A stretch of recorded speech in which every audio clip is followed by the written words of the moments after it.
Government के पास अगर currency printing machine यानी कि नोट छापने की मशीन है तो गवर्नमेंट उस मशीन से बहुत सारे नोट छापती क्यों नहीं और उन नोटों को ज़रूरतमंद लोगों में बांटती क्यों नहीं।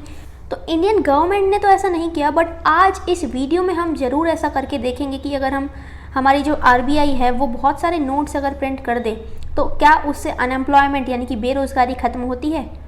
तो चलिए स्टार्ट करते हैं आज की हमारी वीडियो को।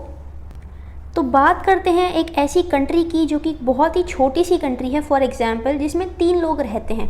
हम सिर्फ और सिर्फ एक हाइपोथेटिकल एग्जांपल ले रहे हैं। उन तीनों लोगों का नाम है अमर, अकबर और एंथनी। अमर जो कि एक काफ़ी अपर मिडिल क्लास फैमिली से आता है, उसके पास 400 रुपीज़ हैं। अकबर के पास 300 रुपीज़ हैं और एंथनी के पास 200 रुपीज़ हैं। और हम लोग मानते हैं कि उस पूरी कंट्री में सिर्फ और सिर्फ एक ही कमोडिटी, एक ही तरह का सामान मिलता है, वो है वीट। ये सिर्फ और सिर्फ एक एग्जाम्पल है। उस कंट्री में 90 केजीज़ ऑफ वीट है और 1 केजी वीट का प्राइस 10 रुपीज़ है। इसका मतलब अगर अमर चाहे तो 500 रुपीज़ में वो 50 केजीज़ ऑफ वीट परचेज़ कर सकता है। अगर हम अकबर की बात करें तो वो 300 रुपीज़ में 30 केजीज़ ऑफ वीट परचेज़ कर सकता है। और इसके अलावा एंथनी की बात करें तो वो 200 रुपीज़ में 20 केजीज़ ऑफ वीट परचेज़ कर सकता है।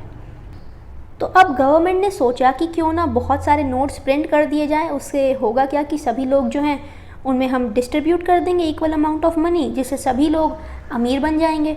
तो गवर्नमेंट ने just double of the currency print कर दी। इससे अमर के पास 800 रुपीज़ हो गए, अकबर के पास 600 रुपीज़ और एंथनी के पास 400 रुपीज़ हो गए। बट अगर हम देश में कमोडिटी की बात करें तो वो अभी भी है वीट, जो कि 900 रुपीज़ के 90 केजीज़ ऑफ वीट हैं। तो जैसे ही अमर के पास 800 रुपये हो जाते हैं, होता क्या है, उसकी डिमांड इंक्रीज़ होने लगती है। वो चाहता है कि मैं ज़्यादा से ज़्यादा कंजम्पशन करूं, मैं ज़्यादा से ज़्यादा चीज़ों को ख़रीदूं। तो वो करता क्या है, वो सोचता है कि क्यों ना मैं इस बार ज़्यादा वीट ख़रीदूँ। तो उसके पास 800 रुपीज़, उसमें से उसने सोचा कि मैं इस बार 700 रुपीज़ के वीट ख़रीद लेता हूँ, यानी कि 70 केजीज़ ऑफ वीट अकेले अमर ने परचेज़ कर लिया। बट फिर अकबर और एंथनी को भी वीट परचेज़ करना था।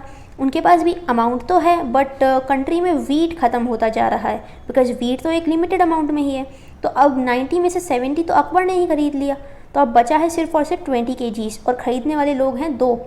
तो लोगों के पास पैसा तो है, बट कंट्री में जो गुड्स एंड सर्विसेज हैं वो नहीं है उतने। मतलब कि कंट्री में अब वीट की शॉर्टेज होती जा रही है, गेहूं की शॉर्टेज होती जा रही है। ऐसी कंडीशन में जो वीट है, जो गेहूं है, उसके प्राइसेस इंक्रीज़ होने लगेंगे, क्योंकि जिस भी चीज़ की शॉर्टेज होती है, जिस भी चीज़ की सप्लाई कम होती है, उसके अपने यहाँ भी मार्केट में प्राइसेस इंक्रीज़ होने लगते हैं। तो होगा क्या, जब गवर्नमेंट डबल पैसा प्रिंट कर देगी तो चीज़ों के रेट्स इंक्रीज़ होने लगते हैं, जिसे हम कहते हैं इन्फ्लेशन।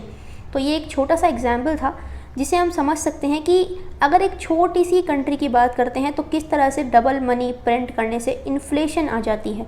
तो इसका मतलब जो एक कंट्री में करेंसी प्रिंट की जाती है उसका एक सीधा सा फॉर्मूला होता है। जितनी भी करेंसी उस देश में प्रिंट की जाएगी वो हमेशा उस कंट्री में जो गुड्स एंड सर्विसेज अवेलेबल हैं उनकी वैल्यू के बराबर ही होगी। तो इसका मतलब sum of currency is always equal to sum of value of goods and services in that country.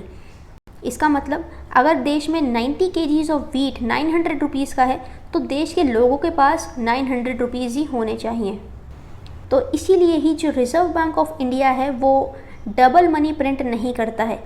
First world war के बाद जर्मनी को ये कॉन्फिडेंस था कि वो वॉर हमेशा जीतेंगे ही। तो फ्रांस, बेल्जियम, ब्रिटेन, इन सारी कंट्रीज़ पर उनका कब्जा हो जाएगा, ऐसा जर्मनी का मानना था।